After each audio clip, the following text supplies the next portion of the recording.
Hello dear students, welcome back to my channel physics SPC. Electromagnetic induction का एक question.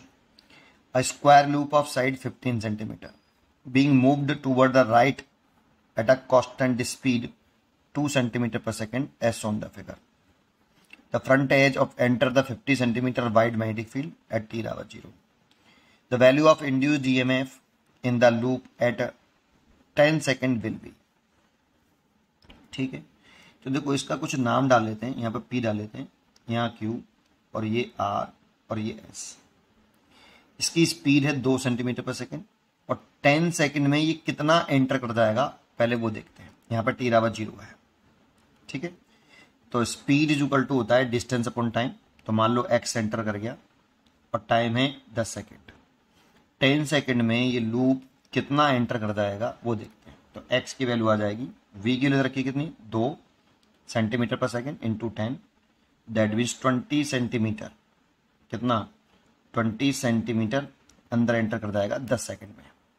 t बराबर 10 second में ऐसा होगा। अब देखो इसकी साइड है कितनी, 15 सेंटीमीटर। तो मैं कोई एक एंड पकड़ लेता हूं, जैसे इस वाले एंड को देख लेता हूं PQ। तो ये कितना एंटर कर रहा है बेटा, यहाँ पर t बराबर 0 है तो 20 सेंटीमीटर चला रहा है। इसकी साइड कितनी है, 15। तो कुछ ये इस तरह से दिखाई देगा बेटा, ऐसे।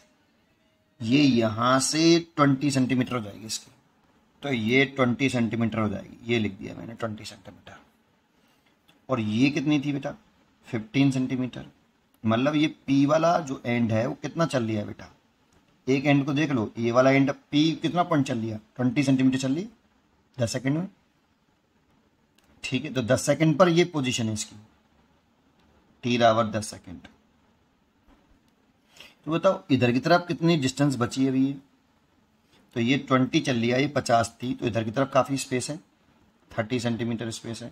और इधर की तरफ ये कितना स्पेस रहा होगा, 15 सेंटीमीटर ये है, तो ये 5 सेंटीमीटर स्पेस रहा होगा।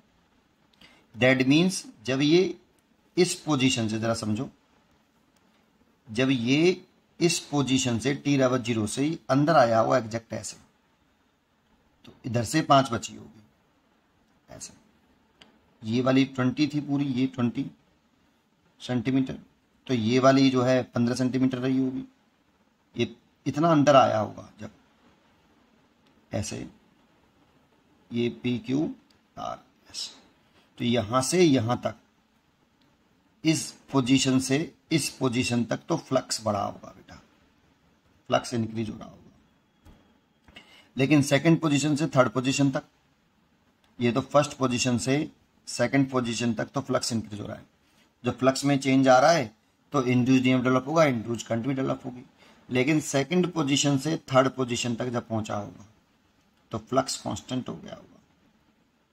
फ्लक्स कांस्टेंट हो गया B इंटू A cos 0, तो BA। ठीक, देखो यहाँ पे थीटा भी कांस्टेंट है, एरिया भी कांस्टेंट हो गया, मैग्नेटिक फील्ड भी कांस्टेंट हो गया, तो फाई कांस्टेंट हो गया होगा बेटा। जब यहां से यहां पहुंचा होगा तो फ्लक्स कांस्टेंट होगा।